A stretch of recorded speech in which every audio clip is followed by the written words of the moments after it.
घोटकपुर गांव में शकुंतला अपने बेटे रितेश के साथ रहती थी। रितेश की अब शादी की उम्र हो चुकी थी। शकुंतला उसके लिए लड़की ढूंढने की तैयारी शुरू कर रही थी, लेकिन शकुंतला की ख्वाहिश थोड़ी ज्यादा ही एक्स्ट्रा थी। रितेश बेटा, मैंने सोच लिया है, मैं तो तेरे लिए शहर की बहू ही लाऊंगी। लेकिन माँ, ये सब। अरे मेरे लाल, तू दिमाग मत लड़ा। तू बस शादी के मंडप में बैठ जाना, बाकी सबकी जिम्मेदारी मेरी।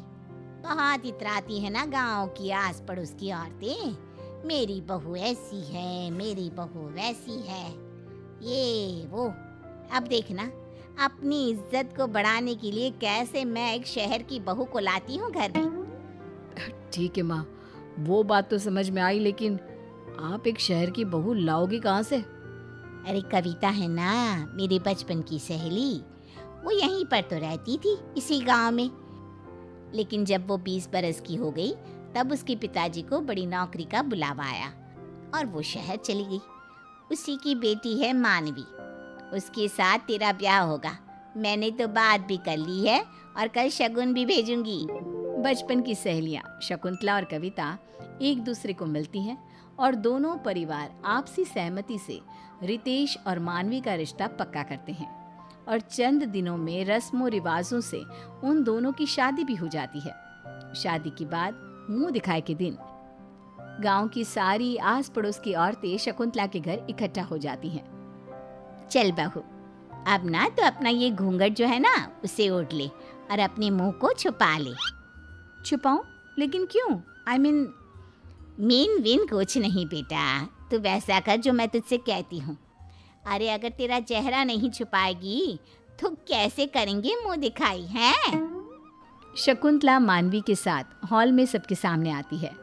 जब सभी मानवी का चेहरा देखते हैं तो सारे आश्चर्यचकित रह जाते हैं। अरे वाह वाह, क्या बहू लाई हो शकुंतला बहन, एकदम कोहिनूर। हाय, किसी की नजर ना लगे इस कमल से चेहरे को। वाकई में तो बड़ी भाग्यशाली है शकुंतला, जो तेरे घर में एक शहर की बहू आई है। वही तो, रूप रंग और चाल चलन भी कितना सुंदर है मानवी बहू का। पढ़ी लिखी भी है और इतनी होनहार भी। मैंने तुम सबसे कहा था ना कि मेरी बहू लाखों में एक होगी। अरे वादों की बड़ी पक्की है ये शकुंतला। हाँ, मानवी के आने से घर वालों की नजरों में शकुंतला की और भी ज्यादा इज्जत बढ़ जाती है। रोज कई लोग उसकी तारीफ करते और बधाइयाँ देते हैं। लेकिन शहर की बहू के आने से घर में जो परेशानियां पैदा होने लगती है, अब शकुंतला और रितेश को उसका सामना करना पड़ता है। मम्मी जी, ये क्या है यार? क्या है यार मतलब? मैं क्या तेरी यार हूँ क्या? है तमीज वमीज कुछ सिखाई नहीं क्या कविता ने तुझे? आई डोंट नो, आप मॉम को ही फोन करके पूछ लो ना। और वैसे भी आई डोंट थिंक कि मुझे तमीज नाम का कोई सब्जेक्ट था।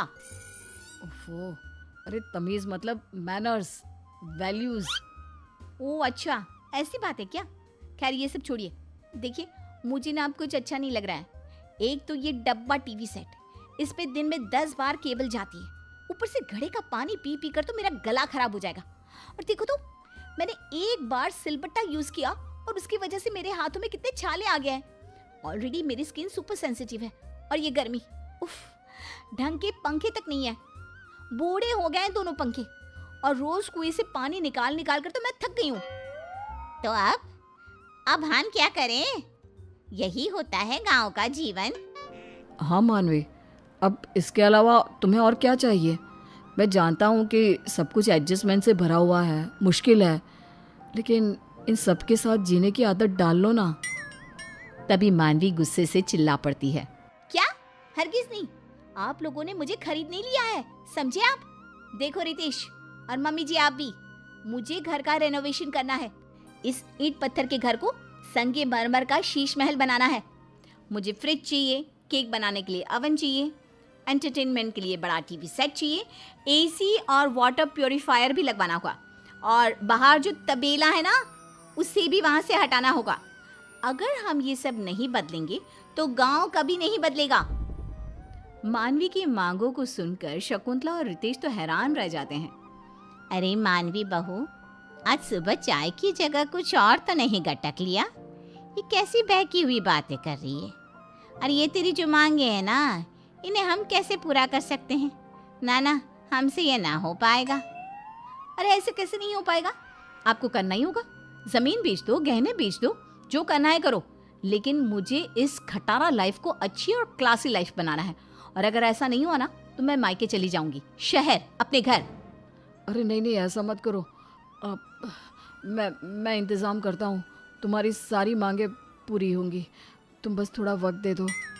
ओके, लेकिन रिमेंबर, ये थोड़ा वक्त कहीं ज्यादा वक्त हुआ ना तो फिर इसका अंजाम बहुत बुरा होगा।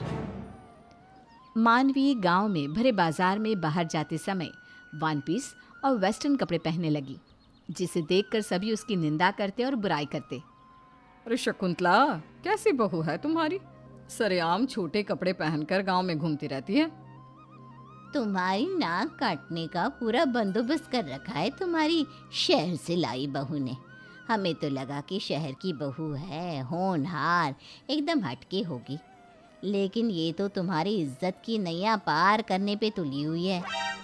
शकुंतला को इन सब बातों का काफी बुरा लगता है और वो गुस्से से मानवी को चिल्लाती है। मानवी बहू, तुम्हारी अकल क्या घास चरने गई है? अरे माना कि शहरी हो, लेकिन जरा तो इज्जत का मान रख लेती मेरे और अपने पति का। क्यों? आपने तो बड़ा मान सम्मान किया है मेरी मांगों का। रितेश, क्या हुआ? तुम्हारा इंतजाम हुआ कि नहीं अब तक, या फिर अगले 7 जन्म बाद होगा? Bloody idiot people. गांव के लोग ना गांव में ही धस के रह जाएंगी। और रही बात मेरे छोटे कपड़े पहनने की, तो गलती गांव वालों के नजरिए में है, मुझ में नहीं। मेरा मन जो चाहेगा, जैसा चाहेगा, मैं वैसा ही करूंगी। ना तो आप मुझे रोक सकती हो और ना ही मैं अपने आप को रोकूंगी। You get that. मानवी अकड़ दिखाकर अपने कमरे में चली जाती है।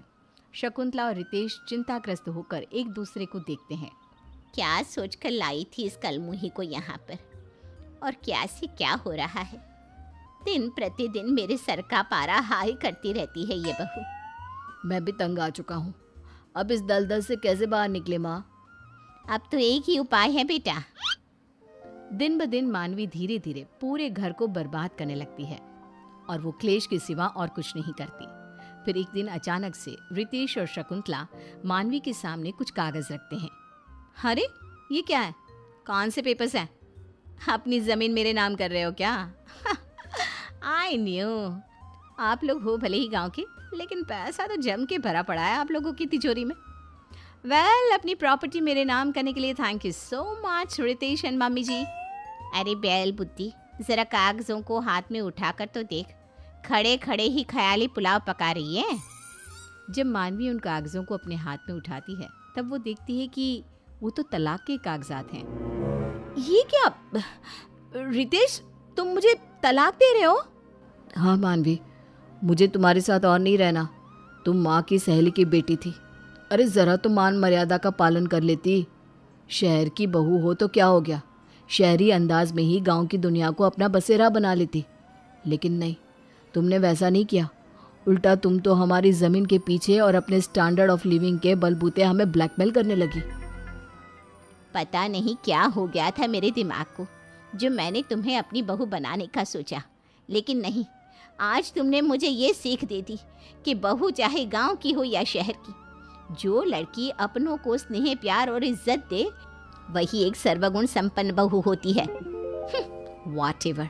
अच्छा है, मुझे भी बोर हो रहा था यहाँ पे। अब तो मैं डायरेक्टली एनआरआई से ही शादी करूँगी। लाओ पेपर्स लाओ। मानवी साइन कर देती है और इस तरह सास को अपनी गलत सोच का एहसास हो जाता है और आगे जाकर रितेश की शादी एक सुशील गांव की लड़की से होती है और वो अपना सुखी संसार गुजारते हैं।